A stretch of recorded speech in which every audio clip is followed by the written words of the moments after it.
Magkano nga ba ang binabayad sa akin as a content creator kapag nagkakaroon ako ng product review o kaya pumupunta ako sa isang place para i-review yung business nila? Let us review yung mga number of followers ko muna to give you an idea. So, unahin na natin ang Facebook followers ko with 300,000, more than 300,000. Medyo malaki na siya. And then sa TikTok, medyo okay na rin, 180,000 followers. And then sa YouTube, dalawa yung channel ko doon, The Review of Anthony and The Story of Anthony. Each has 70k subscribers. Tapos sa Twitter or X, meron na akong 50k. Tapos sa Instagram naman, medyo kakaunti. Then pati sa Threads, medyo kakaunti na rin. So, akala nyo, malaki yung followers ko, nagkakamali kayo. Medyo minimal lang yung mga na-receive ko doon na product reviews o kaya pupunta ako sa mga places to review. Disclaimer lang this is only based sa aking personal experience sa mga lumapit na restaurants, mga resorts, or mga brands to promote their products and services. Pero magkakaiba po kami ng sitwasyon ng mga ibang content creators. May iba na mas malaki yung offer, may iba na mas maliit yung offer. So, it is a case-to-case basis. Eto na, unahin natin yung mga product reviews. Nung nag-start ako mag-YouTube, mag-content creator, nagpa-product review na talaga ako o kaya pageant reactions. So, after siguro how many months, may mga products din na nag-propose sa akin. Tapos, ayun, meron akong isa na nagbayad ng 2K. 3K yung initial pero naging 2K to review a certain product. And then yung iba na, X-deal na, no? Magpapadala na ng product and then for me to review for free. And sila yung mga nag-approach sa akin, hindi yung ako yung nag-approach sa kanila. Yung mga ganon. So, yes, 2 to 3K. So, since small following pa lang naman ako or small time content creator, I think it's already enough na yung 2 to 3K per product review. So, hindi ako masyado naghahangad ng malaki. And I believe, ganun din yung mga rates na binibigay sa iba. Pero, kung mas malaki pala yung binibigay sa kanila, edi it's about time na mag-increase ako. But, yun yung parang starting na ino-offer sa akin, which I accepted. Food vlogging naman. So, usually, 3 or to 5K. Pero, i-share ko lang yung experience ko. Syempre, nagpo-food vlog din ako. May nag-approach or nag-initiate na isang advertising agency saying na nagustuhan nila yung the way I vlog about pupunta ako sa mga restaurants, ganon. And we settled for 3,000 pesos, no? So, ang ginawa ko, plinag ko yung restaurant na sinabi nila, pinuntahan ko. And then, hindi ako nagpahalata na content creator ako. Parang regular customer lang. Ayun. So, every time na nag-vlog kasi ako sa mga restaurants, hindi ko talaga pinapahalata na food vlogger ako kasi I don't want them to become uncomfortable, mga ganon. Ayoko magkaroon ng scene. So, as I try as much discreet as possible para hindi ka magkakaroon ng scene-stealing eksena, yung mga ganon. So, either in-approach man nila ako or hindi, happy talaga ako na nag-food vlog paminsan-minsan. Pagdating naman sa mga accommodation or hotel, may nag-offer sa akin around, siguro ganun din, between 3 to 5K plus free accommodation. Ang problema nga lang kasi sa akin, the place ay 6 to 7 hours from here. Akala nila Manila-based ako. Pero hindi, I told them I am from Benguet, I'm from Baguio City. So, medyo far away. Nasa far away ako kaya I declined them. Yung iba naman, mas malayo pa. Kaya, dinecline ko talaga. Although, na-experience ko na may offer talaga.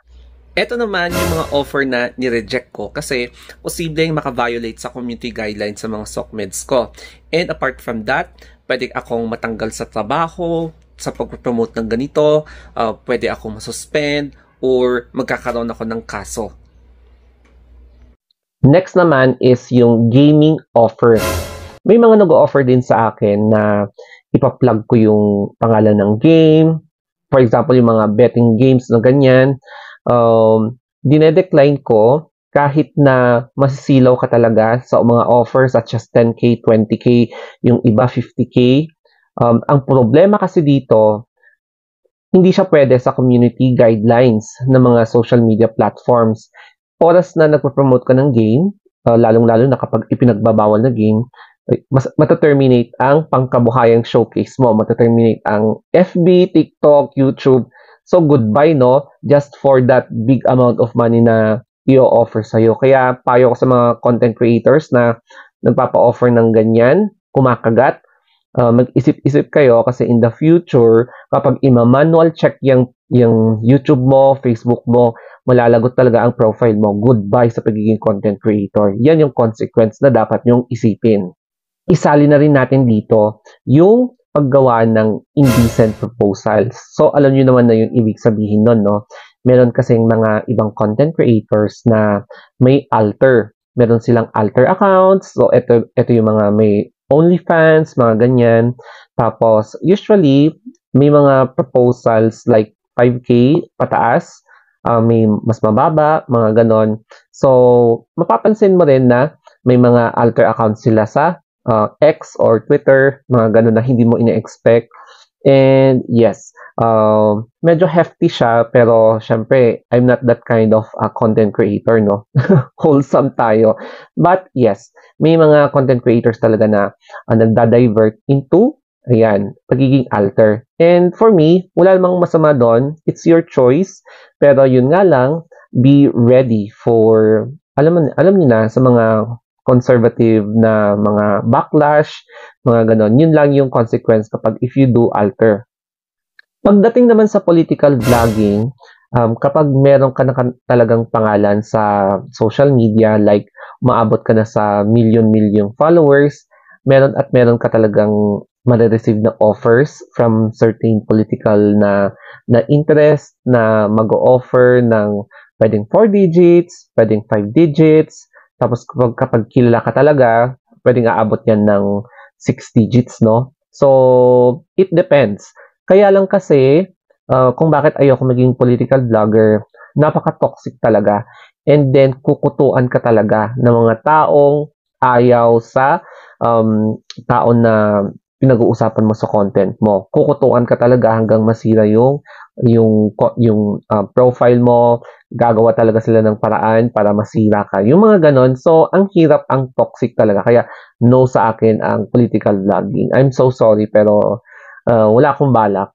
Ang masasabi ko lang naman is, wala namang masama kapag may lumapit sa'yo na isang brand, especially kapag nag-aalok ng monetary, no? Or nag-aalok ng bayad. Syempre, opportunity yan, no? Ba't tatanggihan mo pa? Pero for as long as good cause yon, why not? Such as product review, o kaya mag-review ka ng restaurant, or mag-review ka ng resort or hotel. Ang kaso lang kasi minsan sa mga ibang brands na nagpa-product review, hawak ka sa leeg. So, dun ako nagkaroon ng parang trauma dati kasi nagpa-product review ako nung nagsisimula pa lang ako sa vlogging. Kumbaga, ang daming demands. So, naging demanding sila hanggat na-overpressure ka, hindi mo na ginawa yung mga pinapagawa nila. Usually kasi ex-deals yun. Buti na lang, yung mga demanding na yun is walang involved na pera. So, pwede ko talagang i-decline yun. Kasi nga, medyo abusive na siya. So, paalala lang na i-limit nyo din yung mga brands na medyo demanding. Kasi mahirap na kapag ikaw yung magsasuffer. And ang kailangan lang naman nila is i-promote mo yung product nila. Yun lang. Hindi kasi okay sa akin na parang laging nagpe-pressure. Alam mo yun, yung parang dinadagdag ka. Ayun. So, yun lang yung reminders ko. And, syempre, you must also have parang respeto sa brand or respeto sa company na nire-review mo, lalo na kapag sa restaurant or hotels. Like, pwede ka naman magsama ng mga kasama, pero hindi yung sobrang dami. And, dapat clean as you go. Mga ganon, kasi, syempre, pinuntahan mo na libre. So, dapat, magbigay ka din ng courtesy aside from promoting their brand. So, yun lang. And, sa mga nag-o-offer ng gaming o kaya yung mga proposal na bawal, yung parang ganon, ayoko talaga kasi at risk na pwedeng maka-violate ka ng community standards, pwedeng matanggal yung page mo, YouTube mo. So, ayokong i-risk yun. Tapos, kapag medyo obscene yung in-offer sa'yo, pwedeng i-report ka dun sa trabaho mo kapag may nakita ng isang katrabaho mo. Pag iinggitan ka, gagamitin yon against you. So mag-ingat-ingat din kung ano yung in-offer sa'yo. Huwag kang grab ng grab. Ilimit mo din yung sarili mo. Okay? So sana may natutunan kayo dito about sa mga bayad sa small content creators and big content creators, in which mas malaki naman talaga ang offer kapag million-million na yung followers mo kaysa sa akin na small content creators lang. Okay, so that's it guys. Thank you and follow me sa aking Instagram account, The Story of Anthony. Ayan, and follow me din sa mga social media accounts ko. So thank you and have a wonderful day.